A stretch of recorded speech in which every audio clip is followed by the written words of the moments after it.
The office party turned into the end of our relationship. Her joke cost her the future. Started with something small. Doesn't it always? I mean, you don't just wake up one day and realize the person you love is slowly vanishing from your life. Creeps in quietly. It hides in moments. It speaks in glances that don't last quite long enough.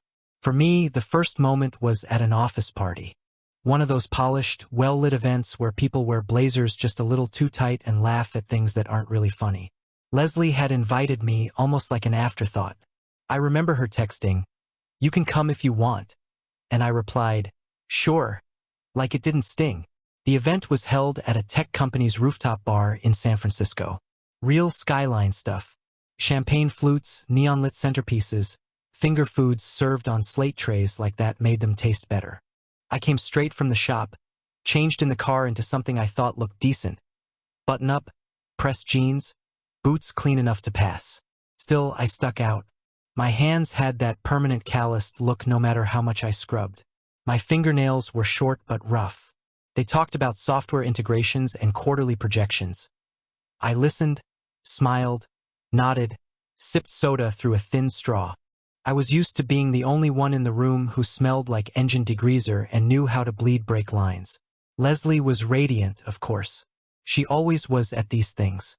She knew how to work a room, how to smile at just the right time, laugh just enough to seem genuine but not unprofessional. She wore a black fitted dress with gold trim. Something new, something I hadn't seen her try on at home. It hugged her hips and shimmered under the lights. And on her wrist, she had this silver bracelet, elegant and minimal. I almost missed it, but what caught my attention was the little engraving on the underside. Hotel Solaris. That name stopped me, not because I had anything against it, but because it was familiar. Not to me, but in the way something becomes familiar when you've heard it whispered, mentioned, almost forgotten. I stared for maybe a second too long. She caught me looking. "What?" she said with a grin, lifting her wrist like she was presenting a joke. "Oh, this? It's dumb. Inside joke from the team. One of the designers stayed there during a summit, and now they tease him about his expensive tastes. So they got me this as a gag." I nodded, smiled, let it go. At least I pretended to. We moved through the party like two people tied together by an invisible string, close enough to look like a couple, far enough that we rarely touched. She always managed to drift into other conversations. I hovered near the bar, made awkward conversation with a guy named Jared who kept trying to explain to me what UX meant.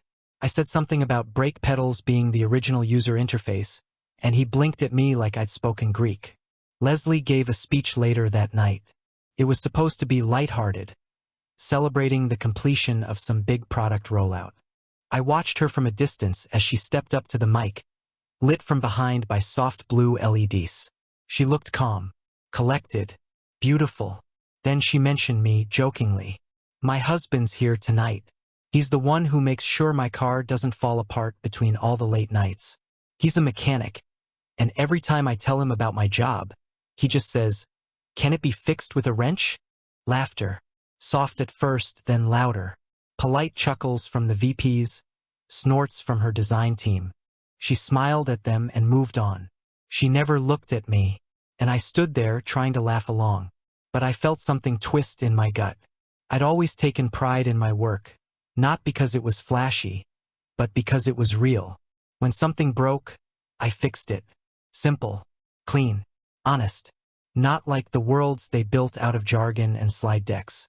When the speech ended, I clapped. I even kissed her cheek when she returned, as if I hadn't noticed the way she turned our life into a bit. But I felt it. I felt the shift. Later that night, it got worse.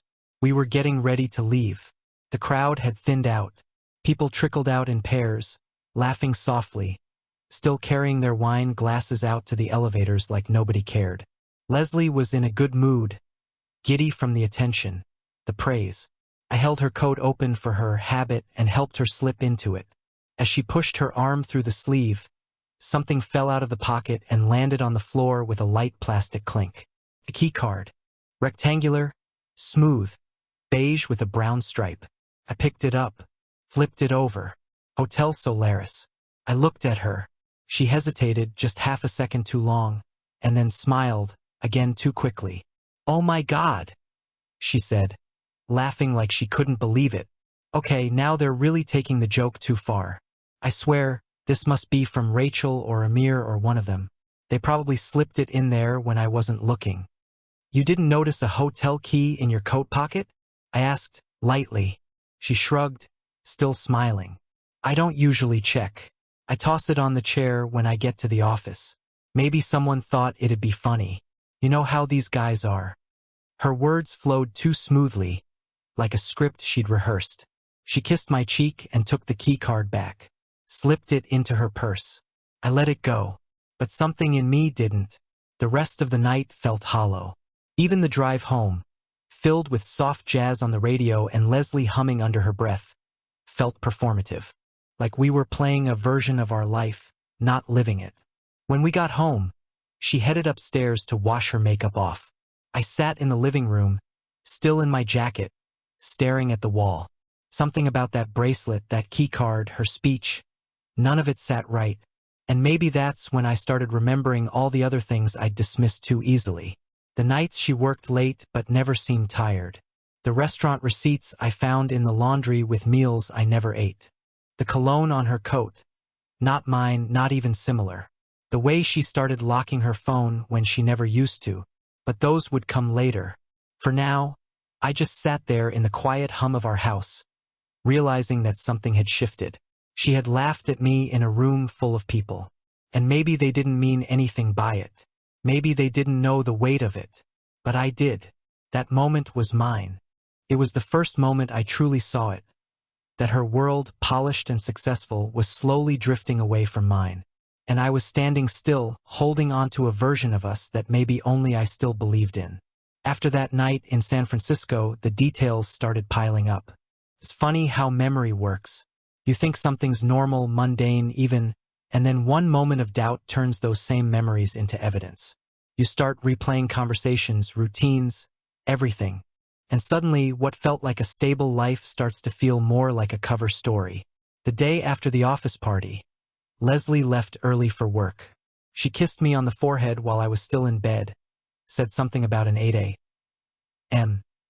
sync meeting and disappeared out the door in heels. She hadn't worn heels to work in months. That was the first thing I noticed.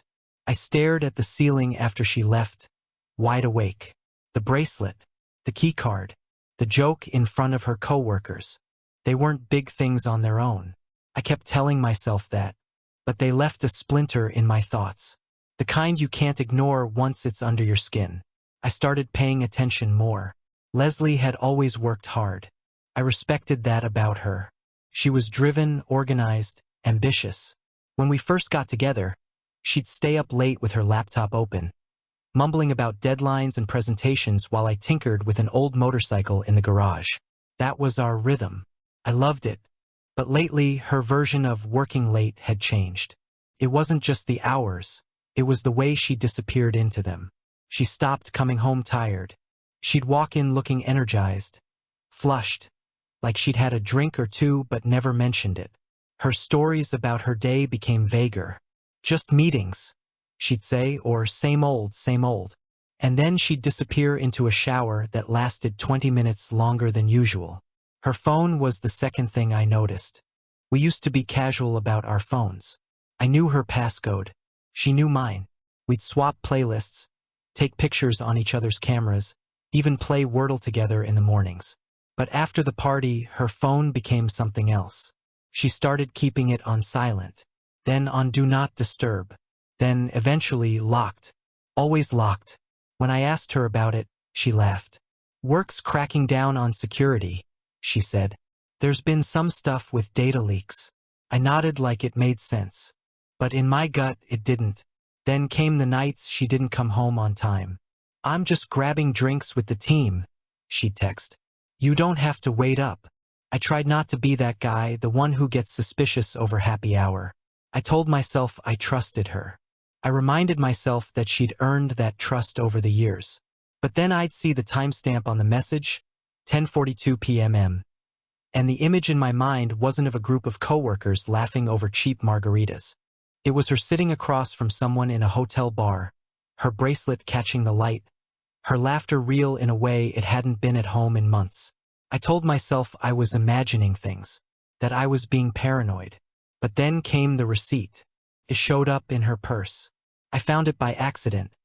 She'd asked me to grab her allergy meds from her bag one morning. I reached in, pulled out the box, and along with it came a folded slip of paper. A receipt from a restaurant in North Beach. A quiet place with candles on the tables and a wine list that made me sweat just looking at the prices. I'd been there once with my brother when he got engaged. Leslie and I had never gone. I unfolded it slowly, like it might bite. 2 entrees, 1 bottle of red wine, a dessert for 2, dated 2 weeks earlier. A Wednesday night. I remembered that night. I'd made spaghetti for myself and eaten alone at the counter. She texted that she had a team dinner with the product managers. I told her to have fun. Now I was staring at the proof that it wasn't the whole truth. Still, I said nothing. I think part of me was afraid of what I'd find if I kept digging. Maybe I wasn't ready to know. Maybe I was still clinging to the hope that there was an explanation that would make all of it make sense. But the clues kept coming. Unfamiliar colognes started showing up. Faint, subtle, not mine. They lingered on her scarves, on the collar of her trench coat. One of them was sweet, almost floral, with something smoky underneath. Not a scent I'd ever worn. Not even close. I asked her once. New perfume, I said, pretending it was a compliment. She blinked. Oh yeah, I spritzed one at the office from one of the girls. Just to try it. The story came out too fast. She didn't even ask if I liked it. Then there were the dresses. She started buying new clothes, but not telling me. Dresses I'd never seen showed up in the back of the closet, still with tags. I noticed one hanging once, black and sleeveless, with a slit down the side. Price tag still attached. She said it was for a company gala. I asked when it was. She hesitated, then said it had been canceled. Budget cuts. I told myself maybe that was true. But it wasn't just the things I found. It was what started going missing. Her affection, her attention, her presence. At home, she wasn't there. Not really. She went through the motions, dinner, TV, phone in hand. But her laughter didn't come as easily. Her touch didn't linger. Her stories dried up. The woman I married, the one who used to sit cross-legged on the couch reading out loud from her favorite books just to make me laugh, was slowly disappearing behind carefully curated silence. Even in bed, she seemed distant. She used to curl into me without a word, sigh into my chest like I was the only thing she needed after a long day. Now she turned away. She said she was tired. She said she had an early meeting. She said nothing at all. I started waking up in the middle of the night, not knowing why. Sometimes I'd glance over and find her phone glowing faintly under the covers. Other times, I'd hear her get out of bed and pad quietly down the hall. She said it was insomnia. She said she needed water. I stopped asking. I didn't want to know, but I couldn't ignore the changes. I started noticing the way she talked about her coworkers, especially one name that came up more than the others. Mark. At first, it was casual. Mark said the funniest thing today. Or Mark and I stayed late trying to fix the UI bug. Then it turned into Mark says I'm overqualified for this project. Or, Mark thinks I should pitch my own roadmap. I tried to act supportive. But every time she said his name, her eyes lit up. Not in a guilty way. More like she forgot I was even there. So I started saying less. Asking fewer questions. Playing along. Because the truth was, I wasn't sure if I wanted the answer. And yet, I already knew it. When people ask how you knew, it's not always a single moment. Sometimes it's a dozen little ones that finally link together in your mind, and suddenly they don't feel random anymore. I knew when I found the first receipt. I knew when she stopped reaching for my hand when we crossed the street. I knew when she forgot my lunch order at the diner we'd been going to for 4 years. I knew when I looked into her eyes and saw that she was still there, but she was looking at something behind me. Her real life, it seemed, was happening somewhere else. Not here. Not with me. And all I could do was watch it happen. I hadn't found any concrete proof yet. No photos, no texts, no confessions. But deep down, I knew the truth. I knew her heart had left the room, even if her body was still on the couch next to mine. And maybe that was the worst part. She didn't leave in a storm. She drifted, and I had no idea how far gone she already was. Doubt can live inside you like a slow leak. It seeps into everything. Your sleep, your work, your voice. Until one day you can't tell whether you're imagining things or finally seeing the truth. For weeks after the office party, I floated in that gray space between suspicion and denial. But the morning I opened her desk drawer, the leak became a flood. It was a Saturday. Leslie said she had to go into the office for a few hours to prep for a Monday presentation. She'd left in a hurry, hair pinned back, wearing jeans and a blazer. "Don't wait up," she'd said, though it was barely 9 a.m. She left her laptop bag at home, which was unusual. She never went anywhere without it. I stared at it on the dining table after she left, my coffee going cold in my hand. I don't know what made me go upstairs. Maybe curiosity, maybe exhaustion, maybe the quiet of the house finally gave me the courage to stop pretending. Her desk sat by the window in the spare room we turned into an office. It was neat, organized, pens lined up, papers stacked, a small succulent thriving under a lamp. The drawers were usually locked, but not that day. The middle one slid open easily, and inside was a stack of envelopes tied with a thin ribbon. I froze. The envelopes weren't bills or work documents. They were cream-colored, thick, with a faint embossed border. Old-fashioned, personal. My name wasn't on them. I pulled one out carefully. It was addressed simply, L. I hesitated. My heart pounded so hard I could hear it in my ears. But then I thought about the bracelet, the keycard, the late nights, the receipts, and my hands stopped shaking. I opened it. Inside was a handwritten letter. The script was neat, slanted, unmistakably masculine. Started with her name. "Leslie, I can still smell your perfume on my jacket from last night. I don't know how much longer I can keep up this double life. Every time you walk back into his house, it feels like I'm losing you all over again." I stopped reading, staring at the words until they blurred. The paper trembled in my hands. The edges of the room seemed to tilt. For a second, I thought I might be sick. I read on anyway. "I hate sneaking around like this, but I can't let you go. Those nights at Solaris are the only time I feel like myself. With you, away from everything. I just wish we didn't have to hide." It was signed, Mark. Mark, the name that had been popping up in her stories for months. Mark, who thought she should pitch her own roadmap. Mark, whose name she said like it was a secret. Now it wasn't just a name. It was a person writing to my wife about hotel rooms and double lives. I set the letter down and opened another envelope. Then another. My hands worked mechanically while my chest burned. Each letter was the same, different words, same story. Plans to meet.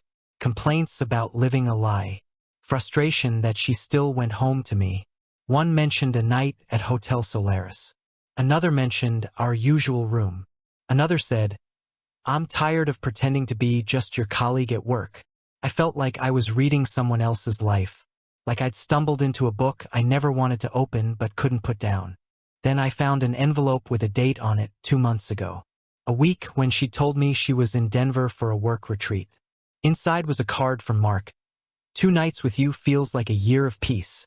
I don't want to go back to pretending. I don't want to watch you walk out of the hotel lobby like a stranger." I stared at the date.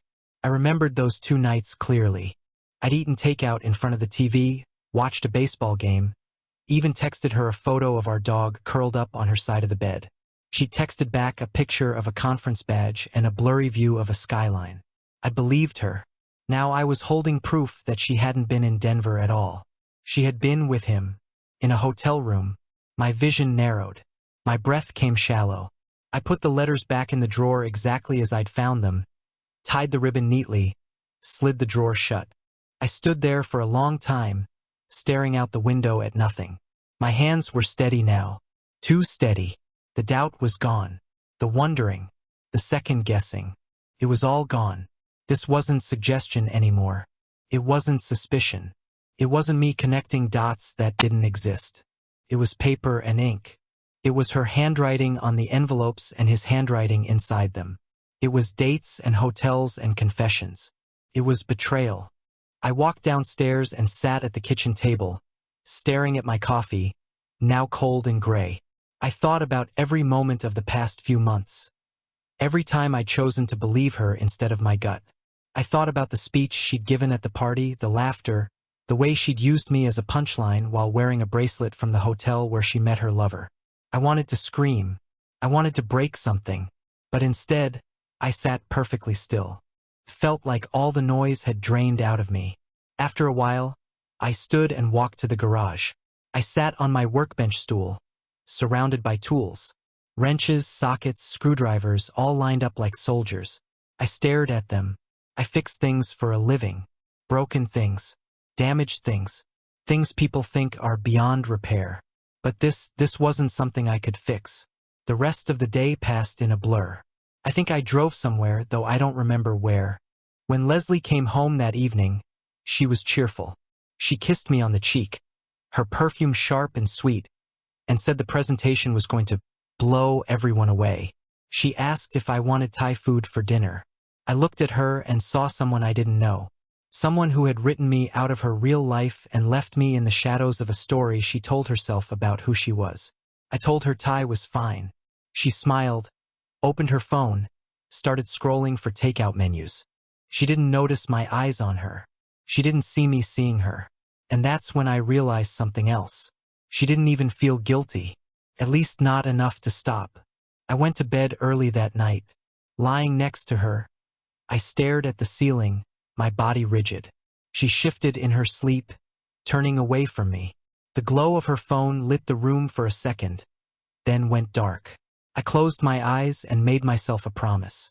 I would not stay silent. I didn't do anything the next morning. Not right away.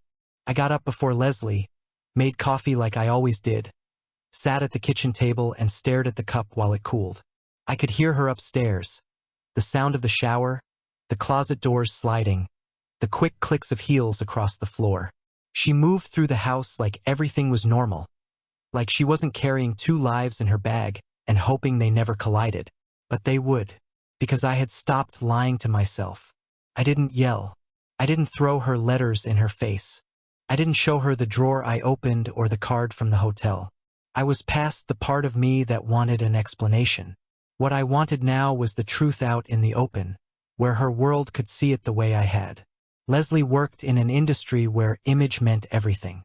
The right tone in a presentation, the right outfit for a product launch, the right laugh at a VP's joke. Everything mattered. She spent years building a reputation as polished, dependable on her way up. Her team adored her. Her managers trusted her. She curated her life like a brand. And she mocked mine openly. The more I thought about that speech, the more it burned. That moment when she used me as a punchline, smiling while she turned my work, my pride, into a joke for her colleagues. That was the moment she gave herself permission to believe she was above me, that I was someone to tolerate, not value. And so I made a plan. A week later, she invited me to another office event. This time, a partner-inclusive presentation to celebrate the company's anniversary. They were hosting it in a sleek downtown conference space. Big screens, catered lunch, a networking hour afterward. She said, "You don't have to come if you're busy." But I could see it in her face. She didn't want me there. Not really. Not unless I played the part. The smiling, silent husband who stood politely in the corner. I told her I'd be there. The night before the event, I stayed up late. I pulled the letters out of the drawer and spread them on the dining table. I read through them again, slowly this time. There were 10 in total. Different paper, different tones, some desperate, others cocky. One included a small photo of the two of them. Not a selfie, just a candid someone else had taken. They were sitting at an outdoor cafe, his hand resting lightly on her knee under the table. She was laughing, a laugh I hadn't seen in months. That's when I knew it wasn't just a fling. She wasn't just slipping. She was somewhere else entirely. I put the letters into a simple black box. No label, no note, just the evidence, sealed and quiet. I tied the box with twine and tucked it into a plain tote bag. One she'd bought at a conference in Seattle, the logo already faded. I set it by the door, next to my keys. The next morning I dressed carefully. Button-up, blazer, clean shoes. I didn't want to be mistaken for someone who had wandered into the wrong room. I arrived 15 minutes early and stood at the back of the conference hall, watching her move through the crowd. She looked effortless, talking to her team, smiling at executives, checking her notes on a tablet. Her world was sharp lines and fast smiles. She wore a navy dress I hadn't seen before. New, no doubt. She didn't even glance at me. Eventually, someone stepped up to the microphone and introduced her. One of the best team leads we've ever had. She's the kind of person who makes people want to do their best work. Applause. She stepped up. She thanked them, joked about caffeine and tight deadlines, then launched into a recap of the year. Slide after slide lit up the big screen, charts, graphs, branding, buzzwords. I stood there and waited. 5 minutes in, she told a story about her team pulling an all-nighter to finish a pitch deck. Everyone laughed when she mimed her face at 3 a.m. holding a Red Bull. She mentioned her husband, me, who kept the house from falling apart during all those long nights, and tossed in another small jab about me, preferring socket wrenches over spreadsheets. Polite laughter. She smiled. She turned to the next slide. That was my cue. I stepped forward, walked past the folding chairs, past the rows of people, some turning to look at me, most still smiling at her. I didn't say a word. I walked straight to the front table where she'd set her laptop and tablet and placed the black box on the table, right next to her coffee. The twine was neat, the lid closed, but I knew what was inside. She froze mid-sentence. I saw it hit her, the recognition. Her eyes darted to the box, then to me. Her smile faltered. Her face drained of color. I didn't say a word. She whispered something, maybe my name, but I didn't stop. I turned and walked out. I could feel the room shift behind me. Confused murmurs, heads turning, people exchanging glances. By the time I reached the elevator, I heard someone call out, "Leslie, you okay?" She didn't answer. I stepped inside, pressed the button, and let the doors close. Outside, the sunlight was bright and sharp. I stood on the sidewalk, watching the city move around me. Honking cars, tourists snapping photos, a bus pulling up to the curb. Felt surreal, like I'd just walked out of someone else's dream. My phone buzzed 5 minutes later. First a call, then another, then a text. "Leslie, what did you do? Leslie, are you still here? Leslie, we need to talk. Please, call me." I didn't reply. A few hours later, one of her coworkers, someone I'd met twice, sent me a message. Just 3 words. "We saw everything." I didn't reply to that either. Leslie came home late that night. I was in the garage, wiping down tools that didn't need wiping, just to stay busy. I heard her come in. I didn't move. She didn't come out to find me. She stayed inside. I walked in an hour later. She was sitting on the couch, box in front of her, lid open. The letters spread across the coffee table. Her eyes were red. She looked up at me like she didn't recognize who I was anymore. "What was that?" she asked, her voice quiet, strained. "You humiliated me," I said simply. "In public. Repeatedly." "So you humiliated me back?" "No," I said. "I didn't humiliate you. I told the truth." She looked away. "It was private," she said after a while. "You didn't have to." "No." I cut her off. "You don't get to decide what stays private. You made it public the moment you mocked me in front of your coworkers. The moment you laughed about my job like it wasn't worth anything. The moment you walked into hotel rooms and thought you were untouchable." Tears welled in her eyes, but she didn't cry. "They were just letters," she whispered, reaching for something. "Denial, maybe." "Don't," I said, my voice steady. "They were more than that. You know it. I know it. And now so does everyone else." We sat in silence. "I never meant for this to happen," she said. "Neither did I." I walked past her, upstairs to the bedroom. I shut the door. I didn't lock it, But she didn't follow. And that's how the story turned. She thought she'd built a life no one could see through. She thought I was just the guy in the background. Quiet, simple, forgettable. But I was never blind. And now neither was anyone else. The fallout came fast. By Monday, the office whispers had turned into formal meetings. Leslie didn't say much about what happened at work, but I didn't need details. I could read the signs in her posture, in the way she moved around the house, shoulders hunched, eyes red, always one breath away from snapping. She was unraveling, and not because of guilt, not even because of me. She was unraveling because the image cracked.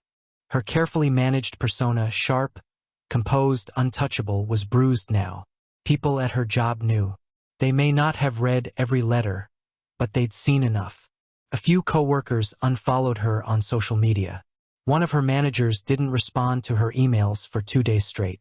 And Mark? He disappeared. Whether that was her doing or his, I didn't ask. She never mentioned him again. But none of that brought her back to me. Not really. She spent those first few days playing victim. First with silence, then with shallow attempts at control. She cleaned the kitchen obsessively, did laundry without being asked, started cooking meals she used to avoid, like she thought a full fridge and folded towels might patch over betrayal. But what she never did, what I waited for and never saw, was take real accountability. She never sat down and said, I chose this. She never admitted what it was. The hotel rooms, the double life, the letters, me being mocked at that party while she smiled into her champagne glass. She danced around it, using vague language like mistake or blurred lines, as if reducing it to abstractions would soften the truth. The truth was, she betrayed me, not just with another man, but with every little lie. Every time she called late meetings team bonding, or texted from a hotel lobby pretending it was a conference center. Every joke she made at my expense. Every moment she decided her image mattered more than our marriage. And still, she acted like the real tragedy was what I had done, exposing her. You didn't have to humiliate me, she said one night, standing in the doorway of our bedroom. Her voice was calm, rehearsed. I was sitting on the edge of the bed, lacing up my boots for work. I didn't look at her. I didn't humiliate you, I said. You did that yourself. I just stopped covering for you. You could have talked to me. I laughed once, short and bitter. I tried. You shut me out. For months. I gave you space. You filled it with secrets. She didn't argue. Just stood there, arms crossed, waiting for me to offer her something she hadn't earned. I know I messed up, she said. But I never thought you'd be so vindictive. That word stuck in my chest. Vindictive. As if defending myself, standing up for my own dignity, was cruelty. I stood up, looked her in the eyes. You didn't care what you did to me, I said. You only care that people saw it. That was the heart of it. She wasn't sorry she cheated. She was sorry she got caught. She turned and walked away. The next few days were quiet. Not peaceful. Just quiet, like two strangers trying not to bump into each other in a small house. We still shared the same space, but nothing felt shared. She stopped pretending after a while. No more folded laundry. No more dinners. She kept to herself, and so did I. I stayed longer at the garage, took extra shifts, found excuses not to be home. My coworkers noticed something was off. One of the younger guys, Nick, asked if everything was okay. I told him I was just tired. He didn't push. On Friday, I came home to find Leslie sitting on the living room floor, surrounded by papers. Resume drafts, cover letters, lists of recruiters. She looked up at me like a deer in headlights. I think I'm going to leave the company, she said. I didn't answer right away. I just set my keys down and asked, because of them, or because of what you did? She didn't respond. I walked past her and into the kitchen. I poured a glass of water and stared at the sink while she sat there, not moving. I couldn't feel sorry for her. Not anymore. Somewhere along the way, I realized I didn't know who Leslie really was. Or maybe I did and just didn't want to admit it. She was someone who thrived on being admired.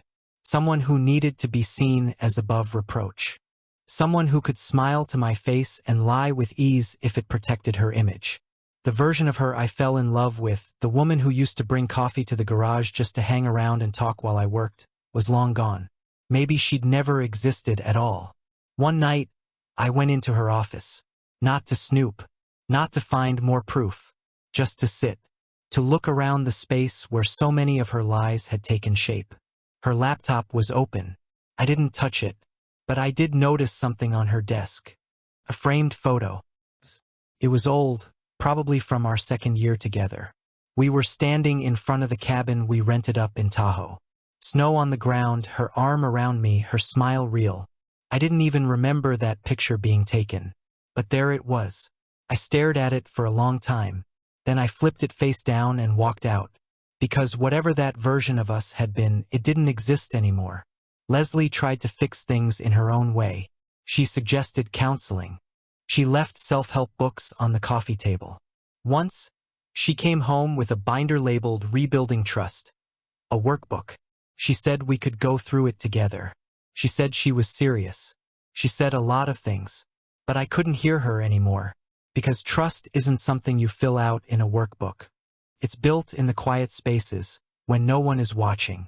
And she'd used those spaces to lie. One night, she stood in the doorway of the garage while I worked under a car. She waited until I slid out from beneath the chassis, my hands covered in grease, my shirt damp from the heat. "I know you don't believe me," she said, "but I loved you. I still do."